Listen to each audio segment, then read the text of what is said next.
Bismillahirrahmanirrahim. Allahumma salli ala Sayyidina Muhammad wa ala ali Sayyidina Muhammad. Selamat menjalankan ibadah puasa bagi yang telah melaksanakan puasa Ramadan pada hari ini. Pada kesempatan kali ini kita akan membicarakan bagaimana tips untuk puasa itu terasa indah. Padahal puasa itu adalah ibadah yang mengingkari kebutuhan diri. Sehingga secara logika tentu puasa itu menyiksa. Tidak terasa indah dan berbeda dengan ibadah yang lain. Kalau ibadah lain, dia tidak membuat tersiksanya tubuh kita karena tidak mengingkari kebutuhan dari tubuh itu. Seperti sholat, gerakannya adalah gerakan yang membuat otot-otot tubuh tidak terasa tersiksa. Begitu juga ibadah haji juga sekalian bisa seperti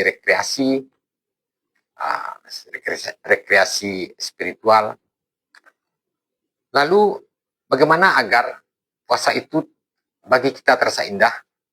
Ada tips yang ingin disampaikan dengan merujuk kepada hadis Nabi Rasulullah SAW berkata, kenikmatan orang berpuasa itu ada dua.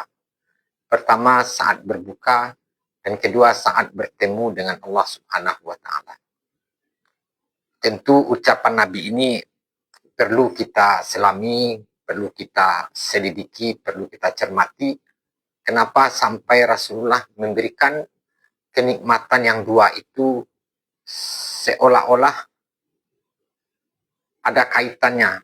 Secara filosofis, kita harus ingat bahwa berpuasa itu sesungguhnya kita telah menahan apa yang diinginkan oleh tubuh.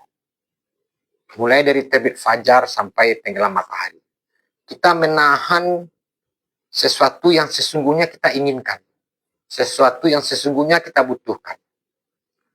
Lalu ketika waktu berbuka, kita melepaskan seluruh apa yang telah kita tahan tadi. Nah, sebenarnya kita mau menahan itu hanya karena kepatuhan kita kepada Allah Subhanahu wa Ta'ala. Jadi ketika kita berbuka, itu pun karena kita telah diberi waktu oleh Allah untuk menikmati hidangan. Kepatuhan inilah yang membuat kenikmatan di saat berbuka. Kita bisa membuktikan, cobalah ketika berpuasa, hal-hal yang menyebabkan puasa kita itu sumbing, kita lakukan. Misalnya kita bergunjing, misalnya kita bertengkar, misalnya kita marah. Ketika berbuka, kenikmatan kita berbuka itu pun terasa sumbing. Tidak seperti orang yang puasanya bersih. Nah, begitu pula ketika kita bertemu dengan Allah. Ingatlah bahwa pertemuan dengan Allah itu hanya ada di surga. Jadi kenikmatan bertemu dengan Allah itu, tak ubahnya ketika kita hidup di dunia ini, kita menahan kerinduan untuk bertemu dengan Allah.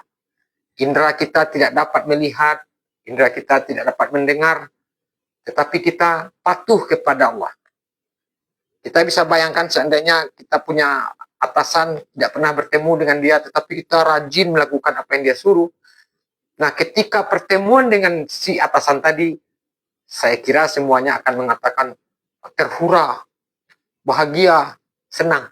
Nah, begitulah Nabi mengibaratkan bahwa kenikmatan bertemu dengan Allah kelak tak ubahnya ketika kenikmatan kita berbuka.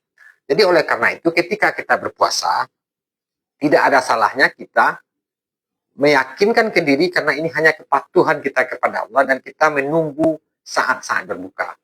Dan kita membayangkan nanti ketika berbuka akan indah pada waktunya.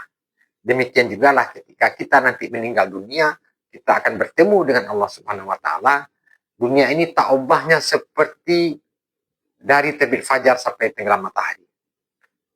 Kita berpuasa tak ubahnya seperti ketika hidup di dunia kita taat kepada Allah sebagaimana kita telah berpuasa Sehingga pertemuan kita ketika membatalkan puasa akan terasa menggembirakan. Pertemuan kita dengan Allah Subhanahu wa taala kelak juga akan terasa menggembirakan. Assalamualaikum warahmatullahi wabarakatuh.